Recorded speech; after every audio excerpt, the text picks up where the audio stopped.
In this video, we're going to decide which Universal park is superior based on 6 different categories. First up, dark rides. Both parks have a nice selection of dark rides, from park classics to new favorites. Island of Adventure is home to my absolute favorite of the bunch, The Amazing Adventures of Spider-Man. This ride is so dynamic and fun, with plenty of unique effects that keep the adventure engaging throughout.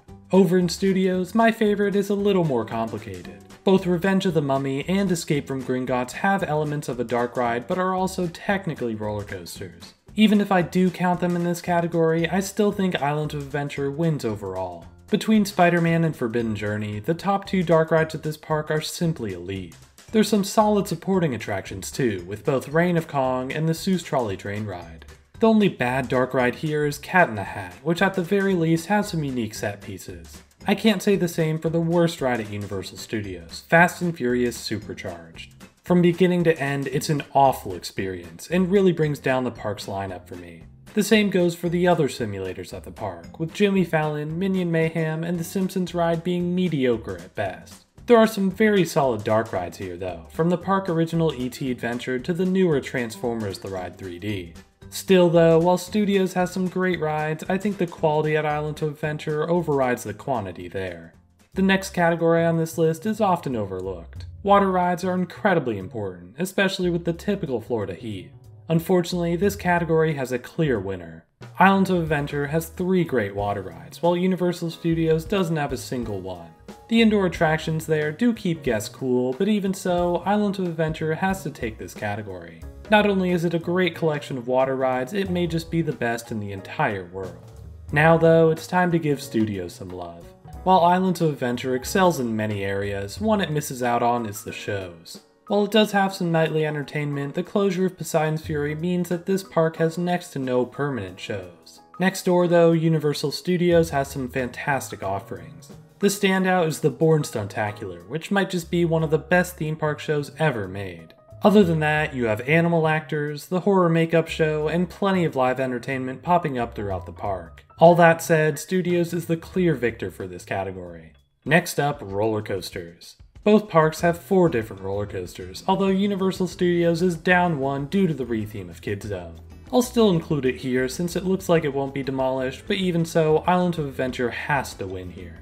While Revenge of the Mummy is one of the best rides in the entire resort, the rest of the lineup at Studios is just okay.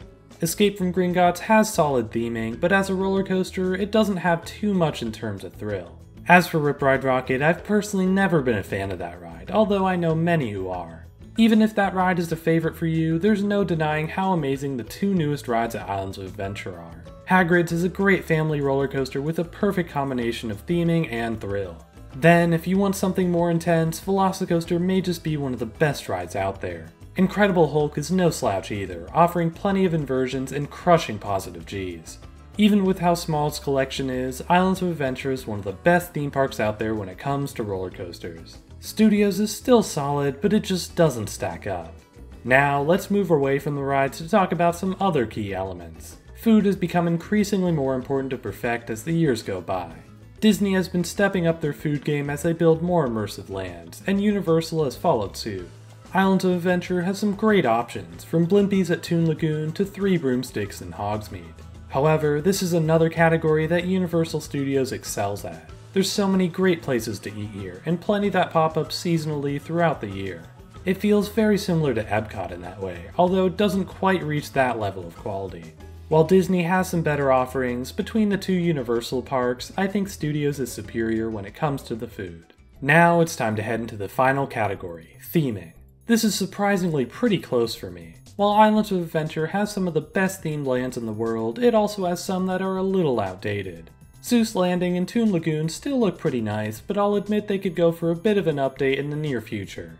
Otherwise, Jurassic Park and Hogsmeade are great, and some of the most iconic themed lands in the world. Universal Studios, on the other hand, feels a bit less organized in terms of lands. The front of the park will soon be home to a Minions land, which is coming along pretty nicely. Regardless, it feels a bit weird being the entrance to the park, especially when surrounded by the city-themed streets. Ignoring the weird layout, I do think Universal Studios has some great theming. The city streets are very nice and detailed, and Diagon Alley might just be my favorite themed land in the entire world.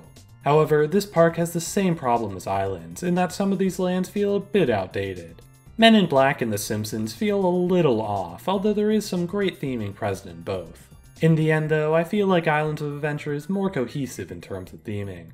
The transitions from land to land are much more graceful than at Universal Studios. Not to mention, nearly all the rides are immaculately themed. Overall, that makes Islands of Adventure the winner of this matchup with a score of 4-2. For more on Universal, be sure to check out my rankings of every land at Islands of Adventure. Thanks so much for watching this video, and I'll see you all next time.